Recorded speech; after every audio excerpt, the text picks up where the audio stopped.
आप देख रहे हैं अपना बिहार और आपके साथ मैं हूं विवेक। कल भारत 72वां गणतंत्र दिवस मनाएगा और इस मौके पर दुनिया भारत की ताकत देखेगी। समारोह की तैयारियां लगभग पूरी हो गई हैं और कोरोना महामारी के बीच ऐतिहासिक गांधी मैदान में तैयारियां कैसी हैं, आप भी देखिए।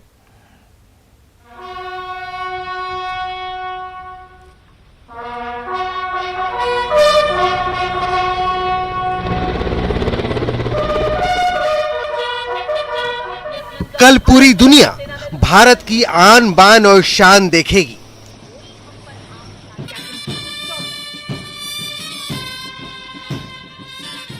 पूरी दुनिया भारत की सैन्य क्षमता और संस्कृति से रूबरू होगी।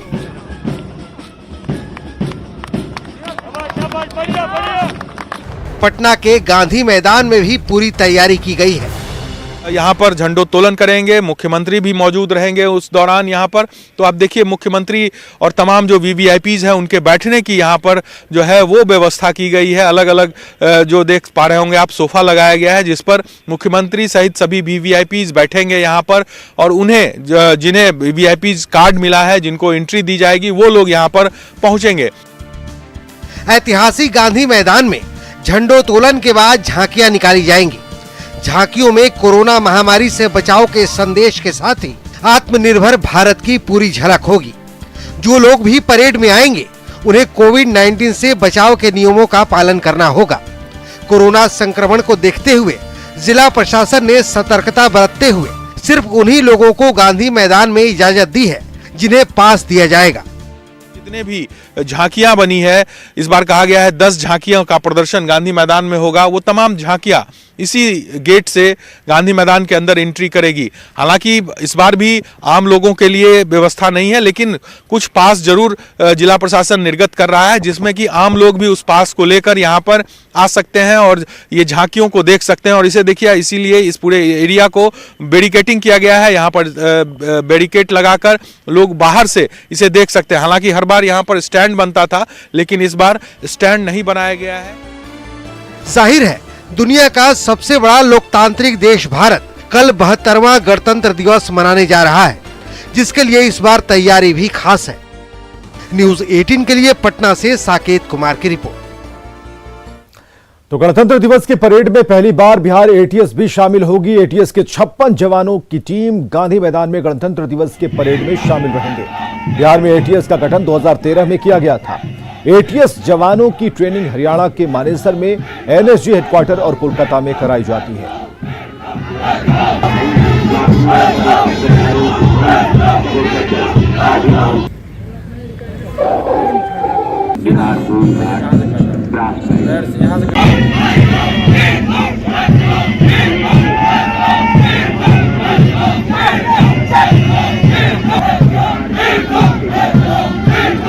परेड में शामिल होगी एटीएस की पूरी टीम और हम आपको बताएं कि 56 जवान इसमें शामिल होंगे, जिनकी रिहर्सल की तस्वीरें आप देख पा रहे हैं। और कल सुबह झांकियों के साथ इस परेड का अवलोकन भी मुख्यमंत्री करेंगे, राज्यपाल करेंगे और पूरा बिहार इस दृश्य को देखेगा।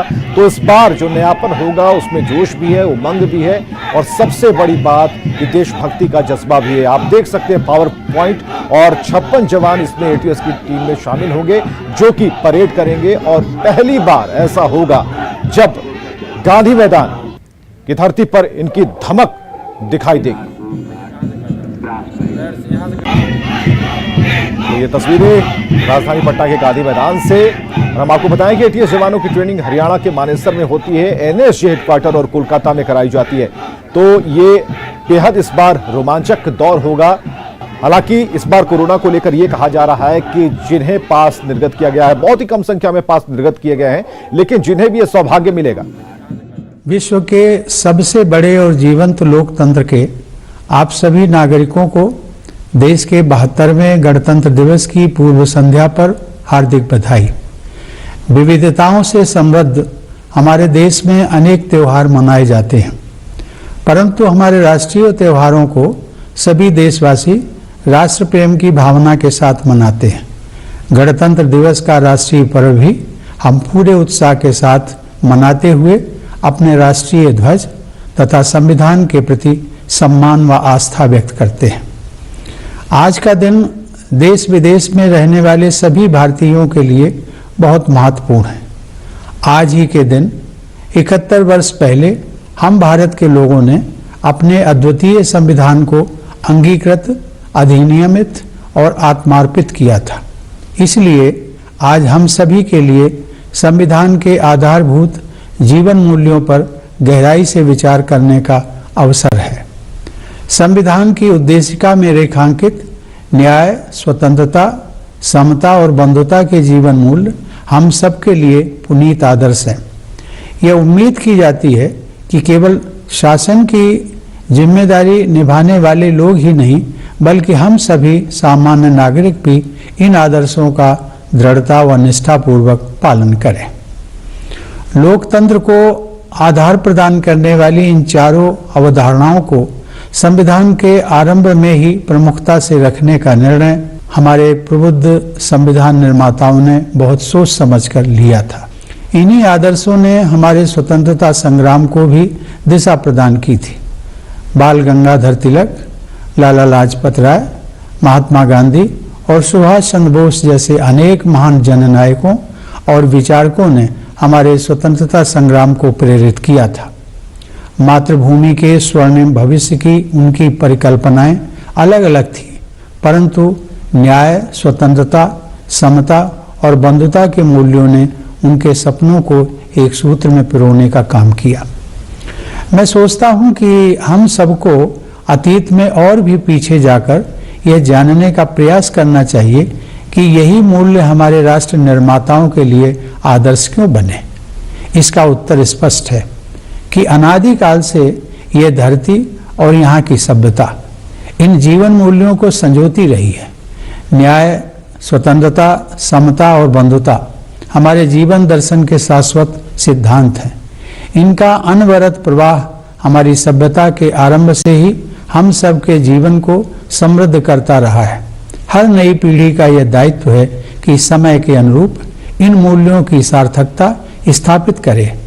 हमारे स्वतंत्रता सेनानियों ने यह दायित्व अपने समय में बखूबी निभाया था। उसी प्रकार आज के संदर्भ में हमें भी उन मूल्यों को सार्थक और उपयोगी बनाना है। इन्हीं सिद्धांतों से आलोकित पथ पर हमारी विकास यात्रा को निरंतर आगे बढ़ते रहना चाहिए। मेरे प्यारे देशवासियों, इतनी विशाल आबादी वाले हमारे देश को खाद्यान्न एवं डेयरी उत्पादों में आत्मनिर्भर बनाने वाले हमारे किसान भाई बहनों का सभी देशवासी हृदय से अभिनंदन करते हैं। विपरीत प्राकृतिक परिस्थितियों, अनेक चुनौतियों और कोविड की आपदा के बावजूद हमारे किसान भाई बहनों ने कृषि उत्पादन में कोई कमी नहीं आने दी। यह कृतज्ञ देश हमारे अन्नदाता किसानों के कल्याण के लिए पूर्णतया प्रतिबद्ध है।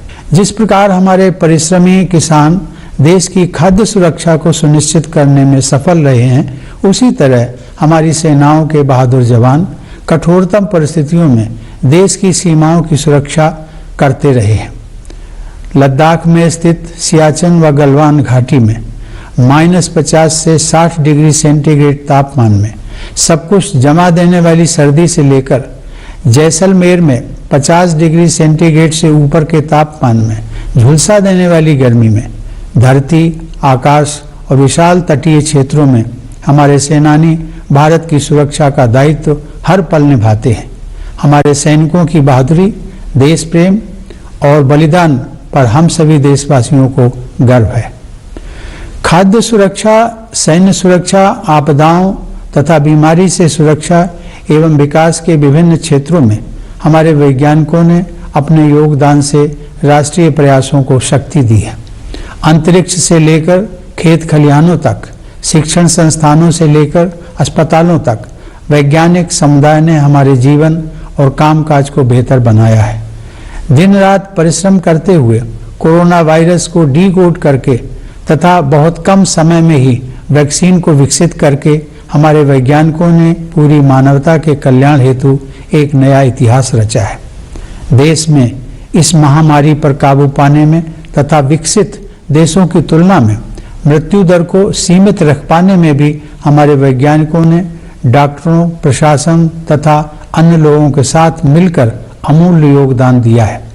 इस प्रकार हमारे सभी किसान, जवान और वैज्ञानिक विशेष बधाई के पात्र हैं और कृतज्ञ राष्ट्र गणतंत्र दिवस के शुभ अवसर पर इन सभी का अभिनंदन करता है। प्यारे देशवासियों, पिछले वर्ष जब पूरी मानवता एक विकराल आपदा का सामना करते हुए ठहर सी गई थी, उस दौरान मैं भारतीय संविधान के मूल तत्वों पर मनन करता रहा। मेरा मानना है कि बंधुता के हमारे संवैधानिक आदर्श के बल पर ही इस संकट का प्रभावी ढंग से सामना करना संभव हो सका है। कोरोना वायरस रूपी शत्रु के सम्मुख देशवासियों ने परिवार की तरह एकजुट होकर अनुकरणीय त्याग, सेवा और बलिदान का परिचय देते हुए एक दूसरे की रक्षा की है। मैं यहाँ उन डॉक्टरों, नर्सों, स्वास्थ्य कर्मियों, स्वास्थ्य सेवाओं से जुड़े प्रशासकों और सफाई कर्मियों का उल्लेख करना चाहता हूँ, जिन्होंने अपनी जान जोखिम में डालकर पीड़ितों की देखभाल की है। बहुतों ने तो अपने प्राण भी गंवा दिए। इनके साथ साथ इस महामारी ने देश के लगभग 1.5 लाख नागरिकों को अपनी चपेट में ले लिया। उन सभी के शोक संतप्त परिवारों के प्रति मैं अपनी संवेदना प्रकट करता हूँ। कोरोना के मोर्चे पर अग्रिम पंक्ति के योद्धाओं के रूप में हमारे साधारण नागरिकों ने असाधारण योगदान दिया है। आने वाली पीढ़ियों के लोग जब इस दौर का इतिहास जानेंगे तो इस आकस्मिक संकट का जिस साहस के साथ आप सब ने सामना किया है, उसके प्रति वे श्रद्धा से नतमस्तक हो जाएंगे। भारत की घनी आबादी, सांस्कृतिक परंपराओं की विविधता तथा प्राकृतिक व भौगोलिक चुनौतियों के कारण कोविड से बचाव के उपाय करना हम सब के लिए कहीं अधिक चुनौती भरा काम था। चुनौतियों के बावजूद इस वायरस के प्रकोप पर काबू पाने में हम काफी हद तक सफल रहे हैं। इस गंभीर आपदा के बावजूद हमने अनेक क्षेत्रों में अपनी गतिविधियों को सफलतापूर्वक आगे बढ़ाया है। इस महामारी के कारण हमारे बच्चों और युवा पीढ़ी की शिक्षा प्रक्रिया के बाधित होने का खतरा पैदा हो गया था, लेकिन हमारे संस्थानों और शिक्षकों ने नई टेक्नोलॉजी को शीघ्रता से अपनाकर यह सुनिश्चित किया कि विद्यार्थियों की शिक्षा निरंतर चलती रहे। बिहार जैसी घनी आबादी वाले राज्य तथा जम्मू कश्मीर व लद्दाख जैसे दुर्गम व चुनौती भरे क्षेत्रों में स्वतंत्र, निष्पक्ष और सुरक्षित चुनाव संपन्न कराना हमारे लोकतंत्र एवं चुनाव आयोग की सराहनीय उपलब्धि रही है। टेक्नोलॉजी की सहायता से न्यायपालिका ने न्याय उपलब्ध कराने की प्रक्रिया जारी रखी। ऐसी उपलब्धियों की सूची बहुत बड़ी है। आर्थिक गतिविधियों को शुरू करने के लिए अनलॉकिंग की प्रक्रिया को सावधानी के साथ चरणबद्ध तरीके से लागू किया गया। यह तरीका कारगर सिद्ध हुआ तथा अर्थव्यवस्था में फिर से मजबूती के संकेत दिखाई देने लगे। हाल ही में दर्ज की गई जीएसटी की रिकॉर्ड वृद्धि और विदेशी निवेश के लिए आकर्षक अर्थव्यवस्था के रूप में भारत का उभरना तेजी से हो रही हमारी इकोनॉमिक रिकवरी के सूचक हैं। सरकार ने मध्यम और लघु उद्योगों को प्रोत्साहित किया है। आसान ऋण प्रदान करके उद्यमशीलता को बढ़ावा दिया है और व्यापार में इनोवेशन को प्रेरित करने के लिए अनेक कदम उठाए हैं। मेरे प्यारे देशवासियों, विगत वर्ष की विपरीत परिस्थितियों ने हमारे उन संस्कारों को जगाया है जो हम लोगों के हृदय में सदा से विद्यमान रहे हैं। समय की मांग के अनुरूप हमारे देशवासियों ने हर क्षेत्र में अपनी क्षमताओं का प्रदर्शन किया और खुद से पहले दूसरों के हित को प्राथमिकता दी। समस्त मानवता के लिए सहानुभूति, सेवा और बंधुता की इन गहरी भावनाओं ने ही हजारों वर्षों से हमें एकजुट बनाए रखा है। हम भारतवासी मानवता के लिए जीते भी हैं और मरते भी हैं। तो राष्ट्र के नाम संबोधन राष्ट्रपति का आप सुन पा रहे थे और देख पा रहे थे। मुख्यमंत्री नीतीश कुमार की बात करते हैं। उन्होंने जननायक कर्पूरी ठाकुर को भारत रत्न देने की मांग की है। उन्होंने ट्वीट कर कहा है कि हमने जननायक कर्पूरी ठाकुर को भारत रत्न से सम्मानित करने के लिए अपनी अनुशंसा केंद्र सरकार को पहले ही भेज दी है। इससे पहले भी साल 2007, 2017, 2018 और 2019 में भारत रत्न के लिए इसके नाम की अनुशंसा की गई है और हमारी ख्वाहिश है कि जननायक कर्पूरी ठाकुर को भारत रत्न से विभूषित किया जाए।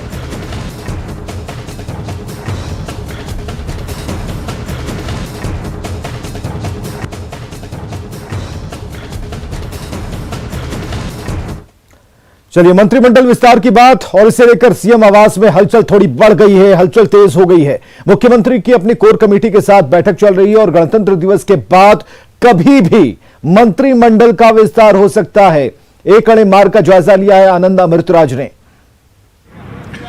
मंत्रिमंडल विस्तार की चर्चा के बीच में एक अणे मार्ग में हलचल तेज हो गई है। इस वक्त हम आपको तस्वीर दिखा रहे हैं एक अणे मार्ग का, जहां पे नीतीश कुमार अपने कोर टीम के साथ बैठक कर रहे हैं, जिसमें वशिष्ठ नारायण सिंह और ललन सिंह जैसे नेता मौजूद हैं और इस बैठक को बेहद महत्वपूर्ण माना जा रहा है। इस बैठक में और भी नेताओं के शामिल होने की संभावना और धीरे धीरे जो नीतीश कुमार की कोर टीम है वो पहुंचेंगे।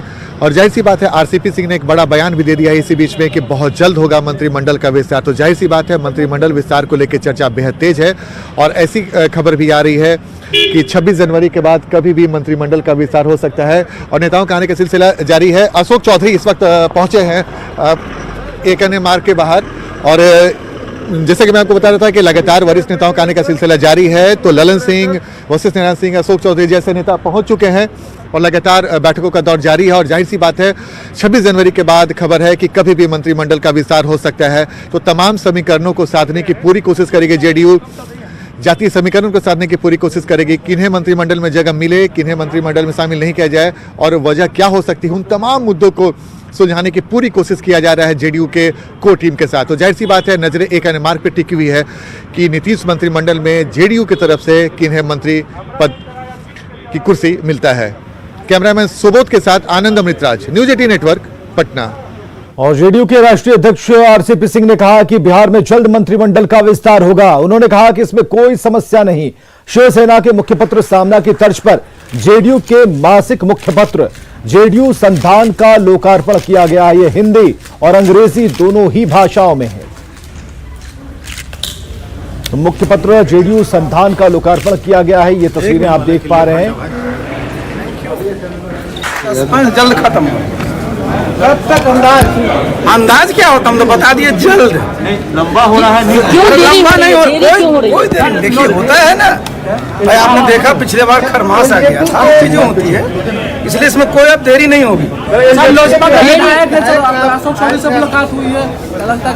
अब किससे कौन मिलता है उसका रोज हम थोड़ा हिसाब रखते हैं। वो महाराष्ट्र के औरंगाबाद में एक सफाई कर्मचारी था। उन्होंने कड़ी मेहनत की लेकिन हमेशा पैसे के लिए संघर्ष किया। फिर वो वर्ल्ड टॉयलेट कॉलेज गए जहां उन्हें अपनी जिंदगी बदलने की प्रेरणा मिली। मेरा नाम विजय टाक है। मैं वहाँ पर पहली बार गया तो मुझे ऐसा लगा देख के, अरे वर्ल्ड टॉयलेट कॉलेज बोले तो कॉलेज ऐसा पहली बार सुनने में अजोबगरीब लगा। टॉयलेट कॉलेज ये ऐसा लगने, तो ऐसा भी होता है क्या, टॉयलेट कॉलेज है। तो वहाँ पे जाने के बाद देखा तो सब अच्छा लगा और एक मन में वो हुआ कि नहीं, यहाँ मुझे ट्रेनिंग लेनी चाहिए। कोई काम करना है तो वहाँ पे जाके हम डायरेक्ट काम करते थे, तो सेफ्टी किट यूज़ नहीं करते थे। वहाँ जाने के बाद पता चला कि हमें हैंड ग्लोव्स पहनने चाहिए। समझो सीवर में उतरना है तो एक जैकेट था, वो सेफ्टी किट का जैकेट वो दिया गया, गम बूट दिए गए। फिर वो पहनने के बाद सीवर में उतरा तो कुछ भी वो नहीं हुआ मैं, तो उससे और अपनी गंदगी से और अपना संपर्क नहीं हुआ। तो इसे वो उतारने के बाद सिर्फ उसे वॉश कर लिया और उसे सैनिटाइज़र कर लिया तो एकदम क्लीन। मुझे भी कुछ उससे वो नहीं हुआ, नहीं तो ऐसा लगता था जब खाना खाने बैठते थे तो याद आती थी तो खाना खाने को मन नहीं करता था। What we actually did in the World Toilet College was brought them in, and over a 5-day period we were able to train them on several things.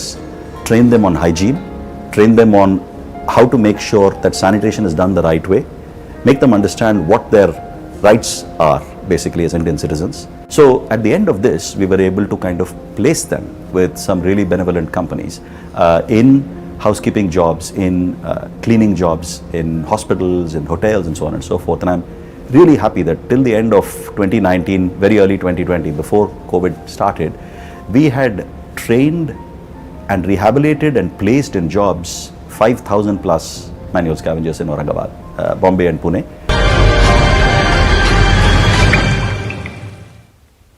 आगे देखिए जोहार झारखंड।